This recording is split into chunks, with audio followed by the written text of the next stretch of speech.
little brown girl, you are so beautiful to me. I hope you see. Hey there. Hi guys, my name is Tamika Newhouse, best-selling author of Sugar Hill and the publisher of Delphine Publications, and you are tuned to Traces of Mika Season 2, The Other Side of Healing. 4, 3, 2. What's up, y'all? My name is Nichola Mitchell. I am the founder, CEO of Brunch Tour, and a best-selling author and publisher. And I am here for Season 2 of Traces of Mika. I am so freaking excited, friend. I am so proud of you. Well, I'm kind of excited but nervous at the same time. But I'm excited to get to Season 2 because Season 1 was it was exploratory, I guess. I really kind of had to test the waters and kind of get my footing with it, and I was exposing some stuff. So I guess the only ways now is to kind of go up and take this to the next level. So the conversations that we're going to have during Season 2 is going to be somewhat intense, but, funny too, I'm hoping. But everybody's going to kind of laugh and learn something, I'm hoping, So Traces of Mika. And people may wonder, okay, well, who's Mika? And who are you? But for those who do not know, my name is Tamika Newhouse. I am an author. I'm a publisher, a mother, a creative, a visionary, a friend, a sister, a daughter. All these things embody who I am. And Traces of Mika is my memoir pod where I have these unscripted conversations with friends, mentors, former flames, and we talk about all kind of stuff. Former flames. Yeah, former flames. I think I want to have a former flame on this season. I just want to be in the back when you record. Hey, be in the back, be in the front. Everybody gonna see it at this point. But I think having these type of conversations where people kind of evaluate their choices is needed. I think it's needed a little bit. Get some healing going on and laugh a little bit. Get some accountability, in this thing, and then live happy. That's the point. Just be happy. So, yeah. So, like, with this being Season 2, what is your action plan? Like, you're like a perfectionist. You write everything out. You calculate it out. Like, what is your plan of action for Season 2? What you want the audience and people to get from it? Well, the whole theme for Season 2 is the other side of healing. Okay. So in Season 1, I revealed a lot of things about my own mental health, about past traumas, growing up and understanding my childhood, my mother. I had an open dialogue with my mom on Traces of Mika Season 1. And now I want to kind of dive into the other side of healing. I've talked about it. I'm aware of my trauma, my past mistakes, my past triumphs, and now it's time to kind of move forward. So this is the other side of healing. Yeah. I like that. Thanks. I know where to clap at. I know, right? It ain't working. I know. Like, it was loud. So let's dive into why are we here today? Yeah. So the conversation may get a little bit uncomfortable.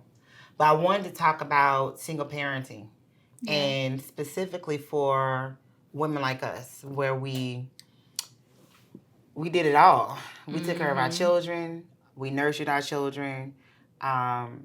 We taught our children. We took them on the road with us. We shared our dreams with our children. And then not only that, we both individually had our own dark, private moments. And just talking to my son the other day, he likes to describe me as strong, and I'm starting to hate that word. I hate that word. I'm starting to just really, because I don't want to be strong all the time. I don't want to I don't want to have it together all the time where I have to figure it out or there's nowhere else to turn to, whether it's emotionally, financially, spiritually, physically, and I have to figure it all out on my own. And my son called me strong like it was a badge of honor. And I don't know how I felt about that. I know he didn't mean anything by it. But yeah, it's for Black women, we have this image that we're the strong, group of individuals and we can just take everything. And I'm tired of that. I'm tired of us having to carry the burden of everything. And I'm definitely tired of our Black men not protecting us or not being great partners at that, and where we have to be strong. Like, a lot of us have to be strong, and then we have these moments where we crumble sometimes. So I want to talk about that. Talk about single motherhood, my journey as a mother.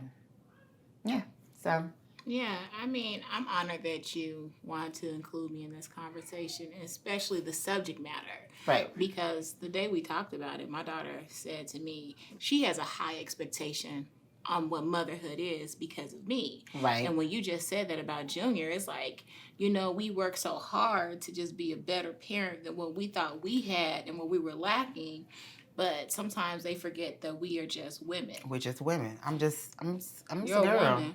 Yeah. And then I became a mother at 16. So discovering myself, I had to do it while trying to teach and keep my children safe. Yeah. And for the most part, for the better part of it, I did it all by myself.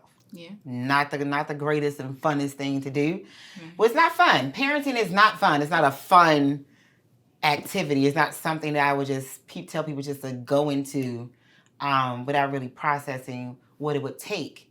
And I think that I love my children so much where, I think a lot of us kind of do, we kind of process and overanalyze, and we want our children to make the right decision. We want them to be around the right people. Right. We don't want them to be taken advantage of. We don't want them their bodies to be violated, their minds to be violated. And I've dealt with my own, trauma to where I did not want my children to go through the same things as me. Right. So I had my way of doing that, of going about protecting them or teaching them. And so that's what we're going to dive into today. Okay. Yeah. So tell us about your kids. Like, who are your kids? I have now, my son Junior is 13. Mm-hmm. My daughter Deja is 17. Okay. And that's it. I ain't having no more. Girl. I don't want no more. That's enough. I'm at the finish line with as far as them being minors almost. But I realize it's actually it's not easier. No. Because when they get older, they're not technically in my face every day. They're not in my space. I can't control their day to day. Yeah. And so now I'm just thinking, dang, did I do enough? Did I show them the way enough? Are they're capable of making sound decisions? Are they going to be safe? So I'm trying to not make myself go crazy over that. But I probably will be thinking that until the day I die, to be honest. Well, sheesh. It's just like a job. Like, after it is a job. Certain point, except you don't get paid. You give instruction when you're the leader, but then after that, your employees got to show you that they're doing what you taught them. Yep. And that's where you're at right now. You're guiding out. And you gave them and projected everything into them. Now it's their turn to put that learning and that teaching and implement that in their lifestyle. Yep. And I think you do a great job with that, especially like with Deja. Like, she's part of my organization. Again, I'm the founder of Girls Who Brunch Tour, shameless plug. And with Girls Who Brunch, we take girls ages 9 through 17 across the country. We have serviced 16,000 girls as of date, girl. And congratulations on that, by the way. I've been seeing you build Girls Who Brunch, the vision of that, 5-6 years now. 5 years. And you've done an excellent job. Like, I feel that, and of course, we've had our private conversations, and when you're building something, and it's your baby, girl. You cry, you lose sleep over it. It's on your mind heavy because it's like a baby that you're birthing, and I think you've done a great job with that. 16,000 girls, that's a lot. That's very impactful, and now you're making an impact with organizations and brands. Yeah. Much, much, much bigger. So you're expanding, you're growing. So I'm proud of you. Well, thank you, friend, and I'm thankful that you allowed Deja to work with us. She's been with me since day one. Yeah. Deja had maybe since about 13, 14, or maybe even younger than that. About 12, 13. Deja has been involved and exposed to Girls Who Brunch because I wanted her to see other women and other girls that looks like her. Mm-hmm. And then, you know, with that organization, you work with girls who have been, you know, abandoned, who have been violated physically, mentally, or they don't have any parents, they don't have guidance. And my daughter, she didn't experience that. She didn't experience none of that. She had a mother there every day. She has a father that loves her and talks to her every day. She has a brother that loves her, and she's never been without. Yeah. And I wanted her to be, you know, be exposed to people that's not as fortunate Right. as her. Yeah. And over the years, I can honestly say Deja has grown, and I have positioned her to be like a leader. Yes. So with that being said, like when we were in Houston last year, she came all the way from Dallas. She was on the panel. She had grown people crying. I called you afterwards. Yeah, I was remember that. man, Yeah. she had these folks crying, and I am so proud of her. So when we had the opportunity to have her on the panel with the actress Kat Graham, and we took 4 girls from across the nation, and I felt like I wanted my leaders to be there, and my pro-Black leaders at that, because the topic was it was in terms of hair care, self-esteem, things like that. I felt like she would be a great influence to the Black girls in our community. Yeah. So when Deja got up there, she kind of threw me off. She threw me off too. And so I guess, well, let's just play the clip. Let's let everybody see Deja speaking on the panel. Yeah. Yeah. My parents split up before they got divorced. So the relationship is kind of complicated. The story is kind of complicated. It's all over the place. But I, as most children do, stayed with their mother, and their father left. And being a single mother, I guess, is like a lot of pressure. So obviously when you're a child, because I was like 11 at the time, you don't understand where your father went and why your mother's being so angry. But growing up, I wasn't like a fast thinker. So there'll be times when my mother would call me stupid, retarded, the slowest kid in the world. And it just made me feel like, well, maybe I am. Why would my mother lie to me? So it was times where I was just really thinking like I was just stupid, and it was like confidence degrading. So it took myself to get to that, because I was like, no matter how much I would tell my mother to like not do that, she would continue to do so. I guess when she was frustrated, because she is a CEO of a lot of things, and she was a single mother. So I guess it was like a lot of stress. So yeah, I have dealt with confidence degrading in a single parent home. Yeah. Yeah. And you know, I think Okay, so I have to cut that off a little bit. Watching that is. Friend. So, number one, before we even go into the film, like, they just got back home before the tapings. I thought she was still in Dallas, but Right. she told me that she was here when we were doing the rehearsal. How do you feel about having them home, first of all? And then, in the same breath, how do you feel after watching that?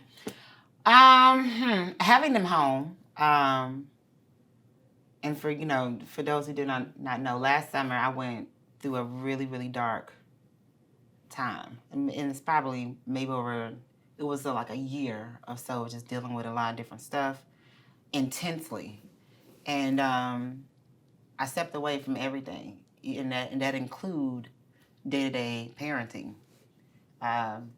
Packed up my kids' stuff, dropped their ass off in Texas, And I kept driving to California. Real talk. She did that, y'all. I was like, what? I'm like, I couldn't do it no more. I just couldn't do it no more. But having them, and I guess we'll go into why. But having them back home, I love when I see my children. I love when I get to feel them and I get to see them in the flesh, because it's almost like it's something rare, and then they look like me. Exactly. So I get excited. Those my kids. You know, I brag about my children all the time. I think my children have grown up to be extraordinary individuals. They articulate well. They're very smart. Deja, she speaks 2 languages, like Korean. Like, who speaks Korean? My son reads on a college level, and he was reading on a college level at 9, 10 years old. He knew the states, y'all. Yeah, he was 7. Yeah. And that didn't come from them somehow finding it on their own. Like Deja said in the clip, you didn't get there on your own. You got there through a mother that was very, very strict with grades, strict with being disciplined, and strict with being accountable, you know, for yourself. So that's why my children have these great characteristics about themselves. And so having them home, it's great. I mean, it's a balance, like, because, you know, it's kind of like riding a bike. You remember how to be a mother. Like, you do the day-to-day duties of a mother. I mean, so I jump right back into it. Watching that clip, because I saw it for the first time a couple weeks ago. It's disgusting. But that's just how I feel about it. Mm-hmm. That is my daughter's experience. And so for her, that's her reality. So me and her talked about it. And I wanted to kind of get her to kind of see, why is this your reality? And why do you feel this way? And granted, I wasn't the most bubbly mother. But yeah, I want to talk about, we have to talk about what she said, because it was, you know, she said it openly for everybody to hear. So, and that's really not true. It's actually not factual, but it is her perception, and it is how she received certain things. Yeah, like when I watched it, sitting in the background watching it, it threw me off. Like, I watched it and I'm like, huh? You know, she sounded like an abused, like, we need to call the CPS hotline for her child. And now you have disciplined her, you have yelled at her, and there was an occasion that the word stupid was out there, but it wasn't calling her stupid. It was the thing that she did. And I recall, because we had that conversation. I had that conversation with her and her brother, and they told me their feelings. And then I said, what is the problem? And that is going to lead into this next segment part, because the problem really is, what she told me is that you are the disciplinarian and you are the parent, and she loves you. Right. But their dad is the fun person, and he's their friend. Right. And so I was like, okay, if that situation would have happened with your father, how would he have handled it? Right? Right. She didn't have an answer.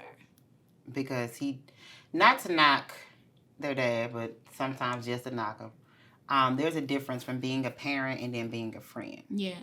And I think, unfortunately, mothers who are single, or single mothers at that, and doing it on their own, they don't get the chance to be both. No.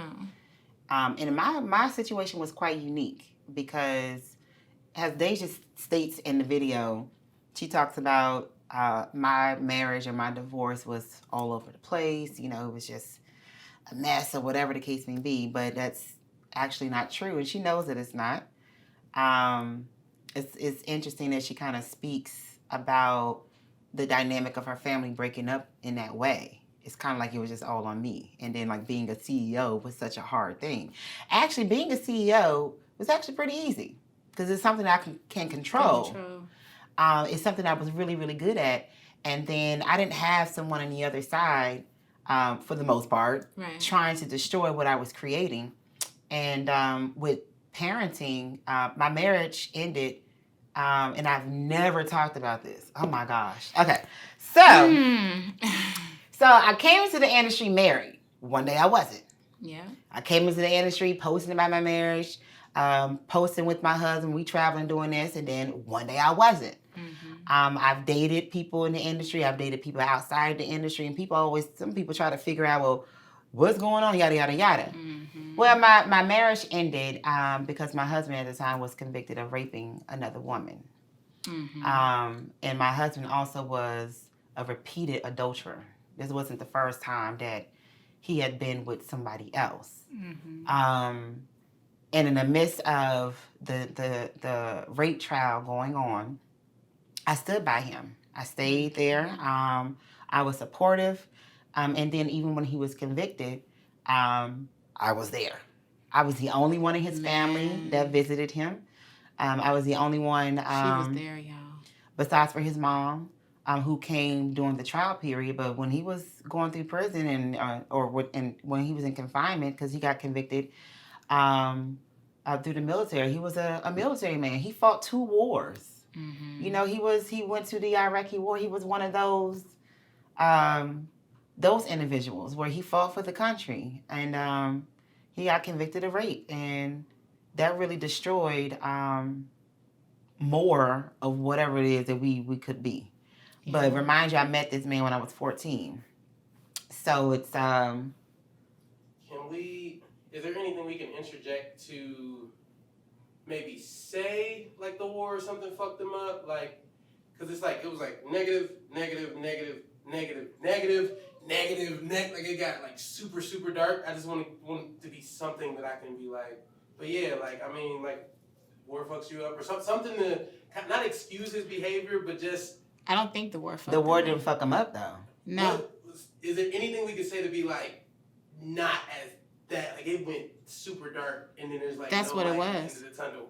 That's what it was. Sheesh. He even went back to start fucking well, with yeah, her. Okay. All right.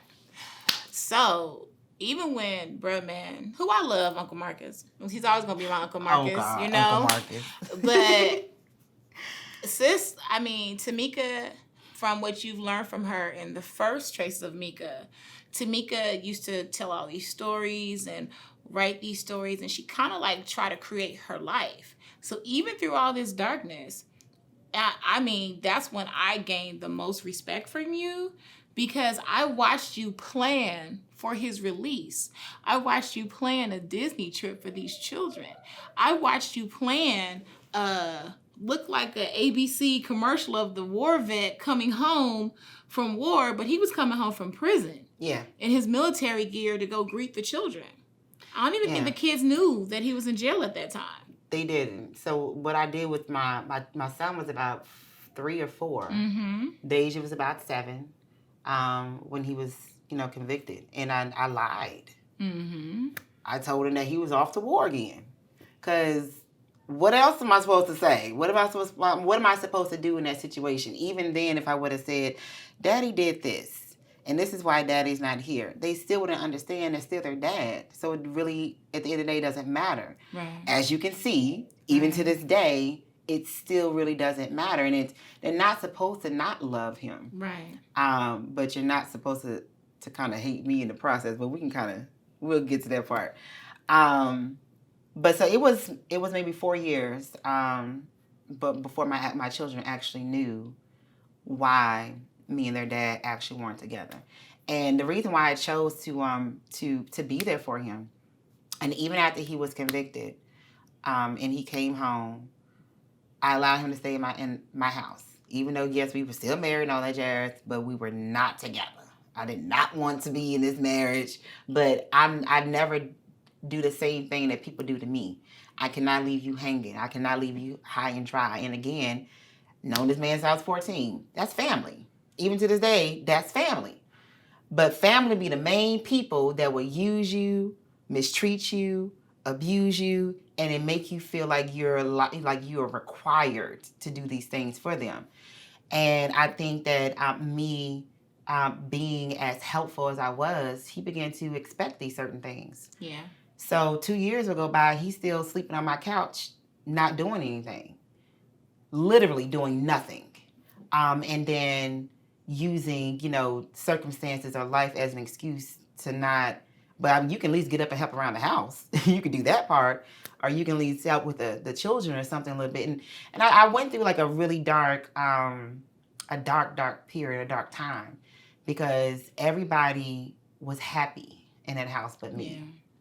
I was the only one financing, working, then disciplining the children. I was always a disciplinary. Making sure that the children had a great home, a great school, and then all the while he just does nothing. It was quite frustrating.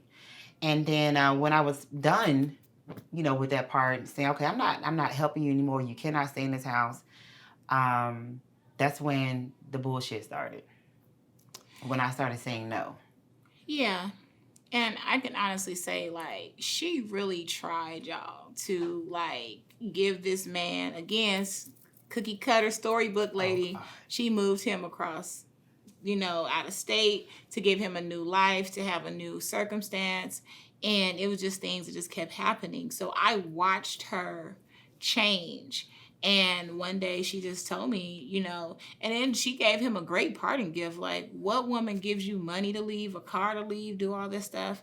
She did all that just so he can be okay. And gain independence. Gain some type of independence without the help of me, a woman that wants nothing to do with you.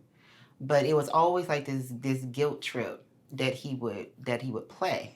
And then he's so great with the children. He loves on them. He's their friend. Yeah, he's phenomenal. And I never had the opportunity to be their friend because I never had a really great, strong partner where I can balance out that space. I always had to just carry everything. And I just I was striking out with everything. Right. When we got to Georgia, and when you're convicted of that type of crime, you have to be registered. And I would ask my husband, hey, make sure, this is done. They're like giving him certain things to do and making sure that our address is in compliance with the state. Never did that. So what did I have to do, Nick? Move. I had to move. I got kicked out. Find money. Yeah, move. And I had to find money because he got us kicked out. Yeah. Then, before I moved to the next place, he still didn't make sure that he could stay there.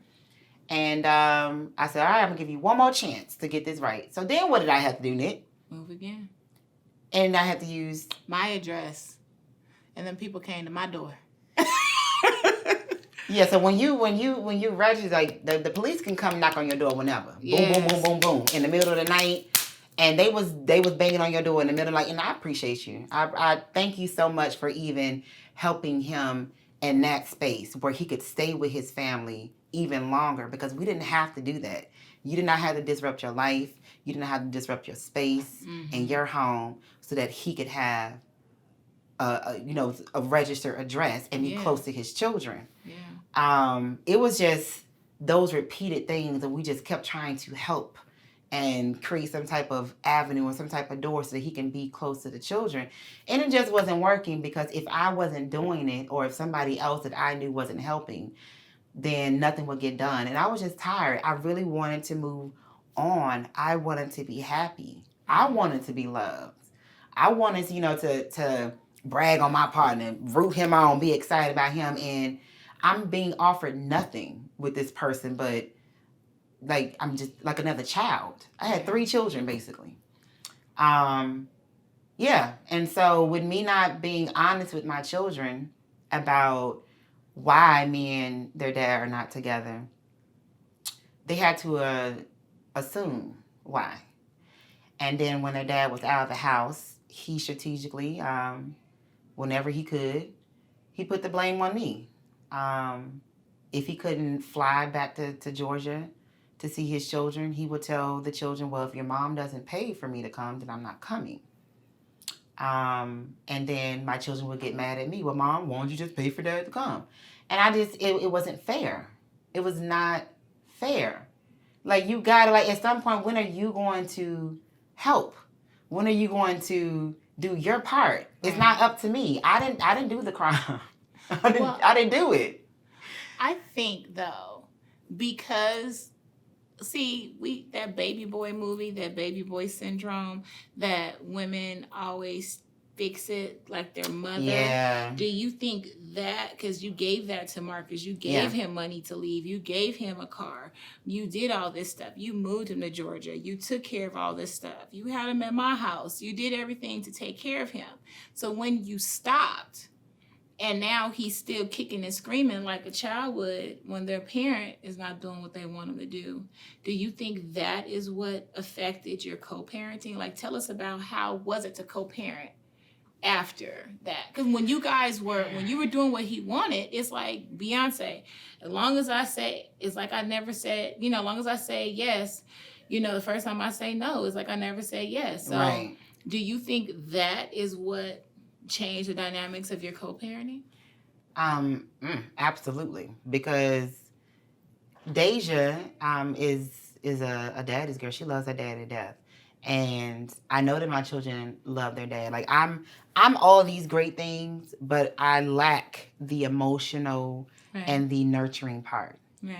I didn't grow up getting all of that, and that wasn't a problem because I didn't know that was missing. There was a certain way that I was raised. Right. And we didn't do the hugging and the family dinners and things like we didn't do that. Right. And there was other ways my mother showed love and affection. She was always there. She showed up to every track meet. Anytime I needed a listening ear, she was there. She showed me that she loved me in different ways. And that's what I did with my children. Right. But I'm also a disciplinary. I also require greatness because I require greatness in myself. And it probably came off, it came off harsh in those early years when their dad first left the home. With their dad in one ear saying, I want to come back home. Yeah. I wish mama would just let me come back home. And on this side, I'm finally free. I can walk around my house and, I can go and date. I can move forward. Mm-hmm. And I can be free and I can breathe. But my children, they were angry. Right. Going back to, because I really want to address and make sure that I don't, fall off of what Deja said in her video clip, because that still is her truth and that's her reality. Mm-hmm. And I want to dive into that a little bit. Co-parenting with my ex-husband was non-existent. Mm-hmm. If I didn't fund it, or if I didn't put them together in the same space, it would never happen. And if I didn't do it, I was the bad guy. He was never required to do anything. And I played a big part in that because I'm a giver. And I gave him a lot, continuously. Yeah. To the point where it was expected. And if I didn't do it, that was a problem. Mm-hmm. He would do the guilt trip. And then when I stopped caring, he did the guilt trip with our children. And because nothing was explained to the children on my end, they figured, oh, daddy must be right. What daddy is saying is correct. So honestly, I never had a fair chance for my children to like me. Granted, we want to be liked. I want to be liked. Loving is one thing because you can love people that you don't like. But I want to be liked by my children. But I never had a fair chance to be liked simply because the blame was on me. It was my fault. Right. So do you think, you're saying that the blame game caused the friction with you and your children, right? Yeah. But how do you feel that amplified your decision making in terms of emotionally, spiritually, financially when it came to the kids? It worsens my communication with them because I was frustrated. I was upset. I was sad. I was lonely. And I just wanted my children to just be like, just be here with me. Just understand why dad just isn't here, and that's okay. But I'm here, and you can talk and call your dad anytime. But it didn't work out that way, and it was never easy that way. My children would then do things towards me. And you witness this. So if my ex-husband wasn't asking for money or placing the blame on me, or manipulating his own children by telling his children about all his problems, or telling his children, if I don't do it, then it's not going to be done, then my children would turn around, they would say all these other things. Junior was maybe 5 or 6 at the time. He will go to school, he would act out. Man. And when I say act out, Junior will run out the school, where they would have to shut the school down. Tore up the principal's office. I mean, violated the whole office, just destroyed it. And then fought the police. So I remember when I showed up and the police officer was bloody. All of his arms were bloody. And Junior hid underneath the couch at the principal's office. And I was begging Junior, I was like, Junior, please come out. Just come talk to me. Just come out. What's going on? And obviously, these folks looking at me like, why is this child acting like this? Is something going on at home? Yeah. What is she doing to this child? Yeah. And I called their dad on the phone, and I was like, Marcus, can you please talk to Junior and tell him to come out? Tell him it's okay. Just tell him that you love him. Can you just stop saying all these other things so that he can just be all right? He can stop doing all this extra shit. He got on the phone with him. I don't know what he said to him, but Junior eventually came out. But Junior did not see his dad for months after that. He still did not come and see him. Never came. He would never come and see them. Never came and see about them unless I brought him to his children. Mm-hmm. And then when I would bring him to the children, he would say, well, I don't have anywhere to stay. I don't have anywhere to go. And I'd be like, okay, we can just sleep on the couch. But then he'll be in my home trying to make his way to my room. So then I have to barricade myself in my room. I remember one day calling you on the phone. And I was like, Nick, I just need you to stay on the phone with me. Mm-hmm. Because I think this is going to be the night that he's going to do something. It was very passion and love makes people do crazy things. Mm-hmm. I have, over the years, experienced horrible encounters with this man. That has nothing to do with my children, though. So I've never told my children, don't dislike your dad, don't talk to your dad, because my experiences with him is just that. Right. I didn't have a dad. Like, I didn't grow up knowing my dad and having connections, so I didn't want that with my children. But he would utilize me wanting him to have a relationship with his children as a way to continue to penetrate my space. Right. And I remember this night, I had you stay on the phone with me. Yeah. I text you my address because I just moved to a new home. Mm-hmm. And I said, okay, here's my address. If you don't hear from me, if I don't pick up within 10 minutes, something like that, call 911 and then make your way over here. Mm-hmm. And I remember I locked myself in my room and I went to sleep. You was on the phone. And we stayed on the phone for a little bit and then we finally kind of got off and then you checked on me the next morning. But that was my reality. There was other times where physical fights, physical altercation, like it was, he wasn't a great husband. I remember that too. Doesn't mean he's not a great father. Right. Wasn't a great husband. Right. And the co-parenting, it was more so he wanted to be their friends and he wanted to be loved and he wanted to be liked because he wasn't here. It's hard to discipline your children when you're not physically there, right. And when you're not actually taking care of them. You don't feed them, you don't clothe them, you don't put a roof over their head. So the only other option is to be nice. Right. But he could have did that without throwing me under the bus or saying lies. So co-parenting with him was non-existent, basically. Yeah, and I believe, just from the outside looking in, that all the blame game and things that was going on, in his head, he thought if he guilt tripped you through the children, that was going to make you allow him to come back. But, because I told you that. I was like, you're just going to have to let them quit seeing them. And you're like, no, that's their dad. But it was getting too intense for you.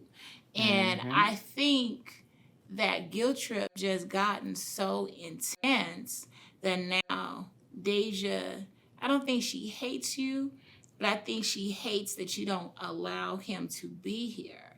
And so because that was another time. Like, folks, y'all don't know. Like, it was so many times she would bring the children to my house. He came into town. That has nothing to do with the kids. He's trying to make her let him back in the house. And Deja was just like, she just need to let him come back home. I remember she was on my couch telling my dad that. And my dad was like, well, what do you want him to do? You know, you want your dad's going to get a job. He's going to come out here. And she was like, no, she makes enough money to take care of everything. But in her head, from all of the stuff that he's put in her head, that it was okay for him to be dependent on you because he took care of you guys while he was in the military. But that military stint was a small piece of the time, and now we've bypassed that, you know. And I think that is what allowed the frustration and anguish with you that allowed you to walk away last summer. I just want you to know that your hair and your lips and your skin, melanin, it's all beautiful. Hey there, little brown girl, I just want you to know